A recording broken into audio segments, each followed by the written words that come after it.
పద్మశాలి కుల బాంధవులందరికీ Telangana Padmashali JAC team తరఫున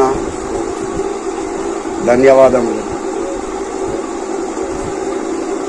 అయితే నిన్న ఒక వీడియో తయారు చేసిన ఆ వీడియో మీరు అందరూ చూసిర్రు. నిన్నటి వీడియో గురించి కూడా మనం చేసినాం. దాని గురించి మనం ఎందుకు కానీ, అయితే మన రేవంత్ రెడ్డి సార్ గురించి కొద్దిగా మనం మాట్లాడుకుందాం. ఎందుకు అంటే ఇంత చిన్న చూపు ఎందుకు చూస్తున్నారు నేత కార్మికులు పద్మశాలీలు అంటే ఇంత చిన్న చూపు ఎందుకు చూస్తున్నారు? ఇలా మన అన్న తెలంగాణ పద్మశాలి జేఏసీ వ్యవస్థాపకులు వాసాల లక్ష్మీనారాయణ నేత అన్నగారి ఆధ్వర్యం లోపల ఆ టీంతోటే మేము మాట్లాడుతున్నాం. కానీ అయితే ఆ టీం ద్వారానే మేము మాట్లాడుతున్నాం. ఎందుకు అంటే ఇవాళ మీరు రేవంత్ రెడ్డి సారు మీరు ఎందుకొరకు పద్మశాలీల గురించి ఇంత చులకన చూస్తున్నారు? కానీ పద్మశాలీల ఊసురు మీకు అట్టిగా పోదు. రేవంత్ రెడ్డి సార్ మీరు ఏమో అనుకుంటుర్రు. ఇలా పద్మశాలీలు తలుచుకుంటే కేసీఆర్ బతికి ఏమైందో మీది కూడా ముందు అదే అవుతుంది. ఒకటి బాగా గుర్తుంచుకోర్రి. నచ్చిందా? మీరు రైతుల కొరకు చేసిర్రు అని చెప్పి మాకేం ఇది కాదు. రైతుల కొరకు చేయవలసిందే, రైతులకు ఇచ్చింది కరెక్టే. రైతులతో పాటు మన విశ్వం లోపల ఫస్ట్ రైతన్న, రెండవది నేతన్న,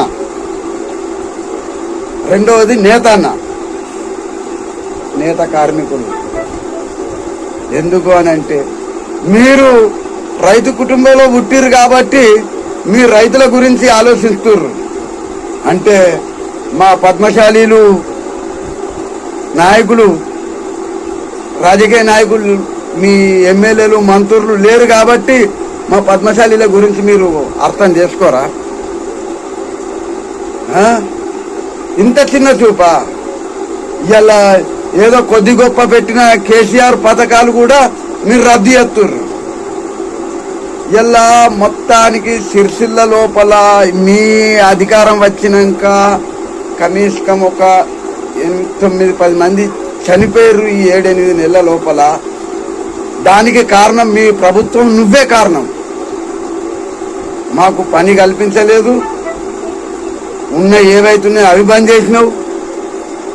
మీకు ఇంత చులకనగా పద్మశాలీలు కనిపిస్తుర్రు. కాంగ్రెస్ లోపల ఉన్న పద్మశాలి నాయకులారా మీరేం చేస్తుర్రు? ఒక్కసారి ఆలోచించుర్రి. మనం అడుగులు ఎత్తుకుంటూనే ఉందామా? మన పద్మశాలి నాయకులు కాంగ్రెస్ లోపల ఉన్న నాయకులు కానీ మనం అడుగులు ఎత్తుకుంటూనే ఉందామా? ఇది సబాబు కాదు. రేవంత్ రెడ్డి సారు మీరు మాత్రం ఖచ్చితంగా దీన్ని స్పందించి, ఈ వీడియో చూసి స్పందించి జల్దిన మీరు మా పద్మశాలీల గురించి స్పందిస్తారని నేను కోరుకుంటున్నా.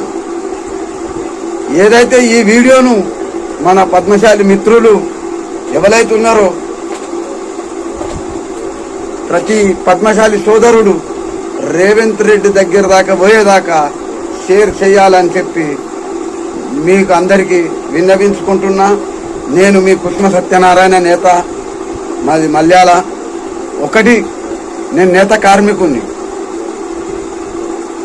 కార్మికుణ్ణి. అందుకొరకే నాకు ఆవేశం పుట్టుకొస్తుంది. పని లేక నేను భీమండికి ఇప్పుడు వలస వచ్చిన, భీమండికి మహారాష్ట్రలోని వలస వచ్చిన నేను భీమండికి ఎందుకు రావాల్సి వచ్చింది? నీ సర్కారు బరాబరి ఉన్నట్టుంటే నేను ఆనే పని చేసుకుంటుంటే కదా నేత కార్మికుని. నేను ఇవాళ మహారాష్ట్రలోని భీమండికి రావాల్సి ఎందుకు వచ్చింది? రేవంత్ రెడ్డి సారు, మీరు రైతులను ఆదుకున్నట్టుగా మా పద్మశాలి కార్మికులను కూడా ఆదుకోవాలని కోరుకుంటున్నాం. ఏదైతే ఈ వీడియో పద్మశాలి మిత్రులకు తెలియజేయనిదేమనగా ఒక్కటి విన్నవించుకుంటున్నాం. మీరు మాత్రం ఈ వీడియో మీ దగ్గరికి రాగానే పద్మశాలి జేఏసీ వ్యవస్థాపకులు వాసాల లక్ష్మీనారాయణ నేత అన్నగారికి సపోర్టుగా ఉండి మనం ఈ టీమును ముందుకు తీసుకుపోతామని చెప్పి మీ ద్వారా నేను కోరుకుంటున్నాను. మళ్ళొకటి ఏంది అంటే, ఒకటి ఇక ఒక చిన్న 2 లైన్లు పాట పాడదాం రేవంత్ రెడ్డి సార్ మీద. ఒకటి, పోతివీరో రేవంతు పద్మశాలీలా ఉసురు తలిగి, పోతివీరో రేవంతు పద్మశాలీల ఊతురు తలిగి, పోతివీరో రేవంతు నేతన్నల ఉసురు తలిగి, పోతివీరో రేవంతు నేతన్నలు ఆత్మహత్య చేసుకుంటే నువ్వు మొద్దు నిద్రపోతున్నావు, పోతివీరో రేవంతు నువ్వు పోతివీరో రేవంతు. జై పద్మశాలి. ఈ వీడియో చూసినాక అందరూ లైక్ చేసి షేర్ చేయాలి. పద్మశాలి జేఏసీ టీంకు సపోర్ట్ గా ఉండాలని కోరుకుంటూ జై పద్మశాలి.